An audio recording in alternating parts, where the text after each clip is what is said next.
గ్రామ సభలకు వచ్చి మాట్లాడలేదు, ఏ రోజు నిలబెట్టలేదు, ప్రజల పక్షాన్ని నిలబడ్డం తప్ప ఏ రోజు కూడా మేము వచ్చి ఏ గ్రామ సభలో నేను మాట్లాడలేదు. ఈ రోజు ప్రజెంట్ నేను మాట్లాడడానికి కూడా కారణాలు ఉన్నాయి. ఇప్పుడు మాట్లాడలేదా? ఇక్కడ ఇంద్రమ్మ కమిటీలో మరి గ్రామంలో ఎవరికి తెలియదు, అధికారులకే తెలియదు, ఇప్పుడు మాకే తెలియదు. ఇంద్రమ్మ కమిటీ మెంబర్ అని చెప్తాను మా తమ్ము.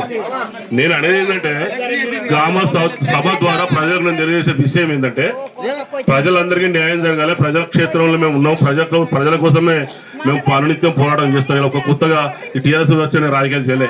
గతంలోనే ఓంకాతో రాజకీయాలు చేసిన కమ్యూనిస్ట్ పార్టీలో బలమైనటువంటి రాజకీయ పార్టీలో పనిచేసిన గ్రామంలో అన్ని విధాలుగా నేను అభివృద్ధి కార్యక్రమాలు తెచ్చిన. కానీ నేను అనేది ఒకటే, ఇక్కడ ఉన్నటువంటి రేషన్ కార్డులు అందరూ నేను ప్రభుత్వానికి డిమాండ్ చేస్తున్నా అధికారులు మా టార్గెట్ కాదు. అధికారుల ద్వారా పనిచేయించుకోవడం తప్ప మేము టార్గెట్ చేయడానికో ఇవాళ మేము ఇబ్బంది పెట్టడానికో మేము రాలేదు. వాస్తవం చెప్తారా? ఎందుకంటే గతంలో గ్రామ సభలలో మేము చంద్రబాబు ప్రభుత్వం ఉన్నప్పుడు అడుగు కూడా పెట్టలేదు. కానీ మేము మిమ్మల్ని అడుగు పెట్టనిస్తాం, మేము నిలదీస్తాం. మా ప్రజలకు న్యాయం జరిగేంత వరకు మేము పోరాడుతూనే ఉంటాం. మేము అడిగేది ఒకటే, 6 గ్యారెంటీలను కూడా గవర్నమెంట్ మాకు అమలు చేయలేదు. ఈ అమలు చేయడానికి కూడా మీ ద్వారా ప్రభుత్వానికి మీరు రిపోర్ట్ పంపండి, మా ప్రజలకు న్యాయం చేయండి. ఇప్పుడు రేషన్ కార్డుల విషయం చెప్పి మీరే, ఆ రేషన్ కార్డులు 60 మందికి వచ్చినాయని మీరే చెప్పిన లిస్టు పేర్లు 6 ఇచ్చిళ్ళు. ఆ 6 ఎవరికి ఇచ్చిళ్ళు మీరు? దాంట్లో మేము రాజకీయాలు చేయదలుచుకోలే. ఎందుకంటే నేను టీఆర్ఎస్ పార్టీ అందరికీ తెలుసు, ప్రజలకు తెలుసు, మీకు తెలుసు.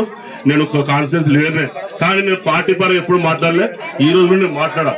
రేషన్ కార్డులో ఎవరికి ఇచ్చినా మాకు తెలుసు. 6 పేర్లు ఎట్లా సెలెక్ట్ చేస్తారు మీరు? మరి ఇక్కడ కమిటీ ఉంటుంది, ఇక్కడ గ్రామ పంచాయతీ ఉంటుంది. మాకు ఏం తెలియకుండా మీరే చేసిల్లా, లేదా వీళ్ళు పేర్లు ఎట్లా చేసిల్లా? నేను ఒకటే డిమాండ్ చేస్తున్నా, మాకు రేషన్ కార్డులు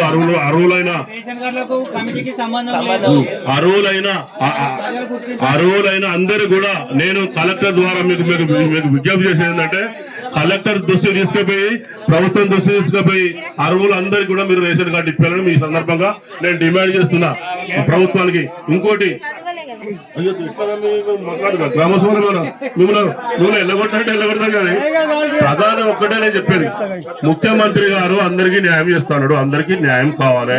అరువులకు మేము ఇల్లు ఇక్కడ ఇంతకుముందు మేము ఇల్లు ఇస్తున్నాం, మీరు ఇల్లు కాదు, ఇల్లు కూడా అరువులకే, నిరుపేదలకు కంప్లీట్ ఇల్లు లేలకే ఇల్లు ఇవ్వడం న్యాయం. అది కూడా ఇక్కడ గ్రామసభ ద్వారానే జరగాలి.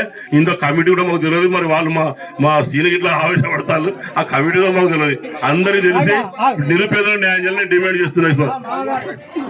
ఒక్క నిమిషం.